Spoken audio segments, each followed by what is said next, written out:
ଦୁଇ ପ୍ରହରର ସମୟ। କୁନା ଦୌଡ଼ି ଦୌଡ଼ି ଆସି ଦାଣ୍ଡ ଦୁଆର ମୁହଁଟାରେ ହଠାତ୍ ଚିଲେଇବାକୁ ଆରମ୍ଭ କରିଦେଲା। ବୋଉ, ବୋଉ, ଏ ବୋଉ। ଭିତର ହାଣ୍ଡିଶାଳରୁ ମା କହିଲା, ହଁ ବାବା, କ'ଣ ହେଲା ରେ, କାହିଁକି ଚିଲଉଛୁ? କୁନାର ସ୍ୱରରେ କେଜାଣି କାହିଁକି ଦୁଃଖ ଥିଲା ଭଳି ଜଣାପଡ଼ିଗଲା ବୋଉକୁ। ହାଣ୍ଡିଶାଳରୁ ଡେରି ନ କରି ହାତକୁ କାନିରେ ପୋଛି ପୋଛି ଆସିକି ଦେଖିଲା ବେଳକୁ କୁନା ମୁହଁଟାକୁ ଶୁକେଇ ଠିଆ ହେଇଛି। ତା ଆଖିରେ କଷ୍ଟ ଥିଲା, ଯେଉଁଟା ସେ ତା କୁନି ଓଠଟିରେ ବୟାନ ହିଁ କରିପାରୁନଥିଲା।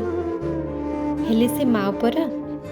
ଆଉ ଡେରି ନ କରି କୁନାକୁ କୋଳେଇ ନେଇକି ପଚାରିଲା, ଆରେ ମୋ ରଜ ପୁଅର କ'ଣ ହେଲା ଯେ, କାହିଁକି ମୁହଁଟାକୁ ଓହଳେଇଛୁ କହିଲୁ କହିଲୁ? କୁନା ତା ବୋଉକୁ ଜୋରରେ କୁଣ୍ଢେଇ ପକେଇ ପଚାରିଲା, ବୋଉ, କରିବ ମାନେ କ'ଣ? ବୋଉ ଆଶ୍ଚର୍ଯ୍ୟ ହେଇକି କହିଲା, ଭଗବାନ ଯାହାକୁ କୌଣସି ଜିନିଷର ଅଭାବ କରିନଥାନ୍ତି, ଦୁନିଆର ସବୁ ଖୁସି ଯାହା ପାଖରେ ଭରି ଦେଇଥାନ୍ତି, ତାକୁ କରିବ କୁହାଯାଏ। ହେଲେ ତୁ ଏ କଥା କାହିଁକି ପଚାରୁଛୁ ବାବା? ବୋଉ, ଆଜି ସ୍କୁଲରେ ରାନୁ ଦିଦି ସମସ୍ତଙ୍କୁ ପଚାରୁଥିଲେ ତୁମେମାନେ ଭବିଷ୍ୟତରେ କ'ଣ ହବ ବୋଲିକି।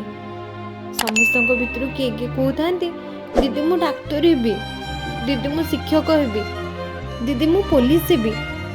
ଶେଷରେ ମୁଁ କହିଲି, ଦିଦି ମୁଁ କଲେକ୍ଟର ହେବି। ହେଲେ ମୁଁ ଜାଣିପାରିଲିନି ବୋଉ, ମୋ କଥାରେ ପୁରା କ୍ଲାସରେ ଥିବା ସମସ୍ତେ କ'ଣ ପାଇଁ ହସିଲେ।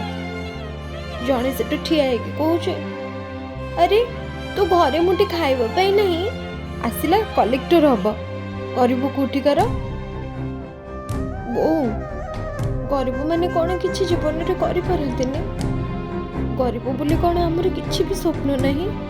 ତୋ ପେଟରୁ ତ ମୁଁ ଗରିବ ହେଇକି ଜନ୍ମ ହେଇନଥିଲି। ମୋର ବି ଇଚ୍ଛା ଅଛି ବଡ଼ ସାହେବ ହେବା ପାଇଁ। ମୁଁ ତତେ ଆଉ କାହା ଘରେ ବାସନ ମାଜୁଥିବାର ଦେଖିପାରୁନି ଲୋ ବୋଉ, ମୁଁ ଦେଖିପାରୁନି। ବୋଉର ପାଟି ତୁନି ପଡ଼ିଯାଇଥିଲା।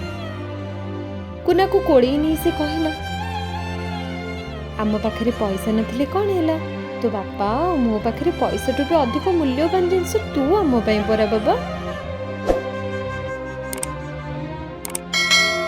କୁନା ବୁଝି ସାରିଥିଲା ତା ବୋଉ କ'ଣ ପାଇଁ ତାକୁ ମିଛ କହି ଗରିବର ମାନେ କ'ଣ। ହେଲେ ତା ବୋଉ ପାଟିରୁ ଏତିକି ଶୁଣିବା ପାଇଁ ହିଁ କୁନା ଚୁପ୍ ରହିଯାଏ, ସେ ପ୍ରଶ୍ନଟିର ଉତ୍ତର ଦେବା ପାଇଁ।